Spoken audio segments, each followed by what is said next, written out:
The zip of a pant zipper told him it was okay to look her way again. She was pulling on a Hawaiian shirt, lime green with yellow azaleas, over her sweat-stained white t-shirt.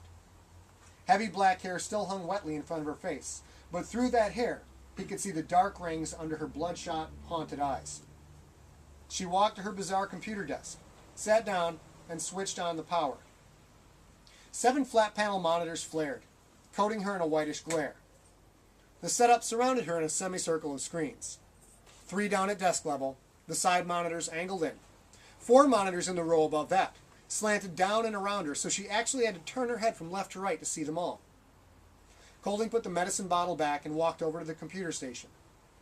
All 7 screens showed flowing strings of the letters A, G, T, and C. Sometimes the letters themselves were in different colors. Sometimes bright hues lit up the long strings, sometimes both. To Colding, it looked like multicolored digital puke. The immune response was the hurdle that the scientific trinity of Janata's geniuses, Klaus Ruhmkorff, Erika Holl, and Jean, simply couldn't surpass.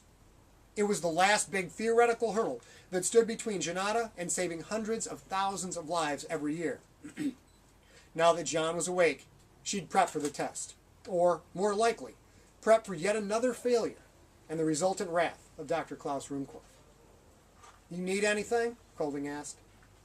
Jean shook her head, her attention already fixed on one of the big monitors. Colding knew from experience that she probably wouldn't register another word he said. Without looking away from the scrolling letters, Jean opened a small dorm room fridge that sat under her desk and pulled out a bottle of Dr. Pepper. Her hand shook a little as she opened it and took a long drink. "Well, I guess I'm off to bed," Colding said. "Holler if you need anything, okay?" Jean grunted, but Colding didn't know if it was a reaction to him or to a piece of data. He'd almost made it out of the room when she stopped him. "Mr. Colding." He turned. Jean pointed to one of the computer screens.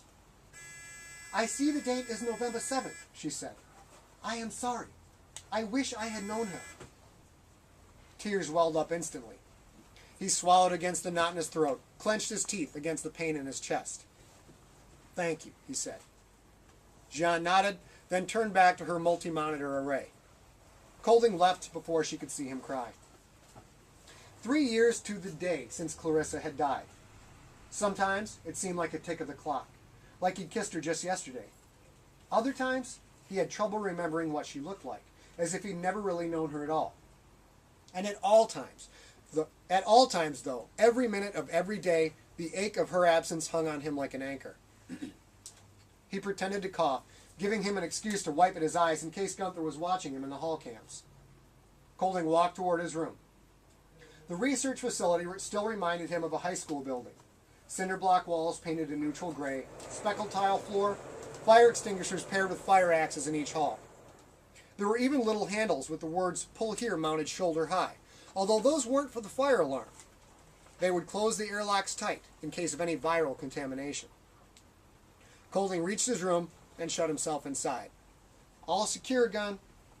"I like the part where she said she's not stupid," Gunther said. "The understatement of the century."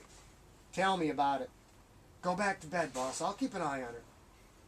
Colding nodded, even though he was alone in his room. No way he'd get back to sleep. Not today.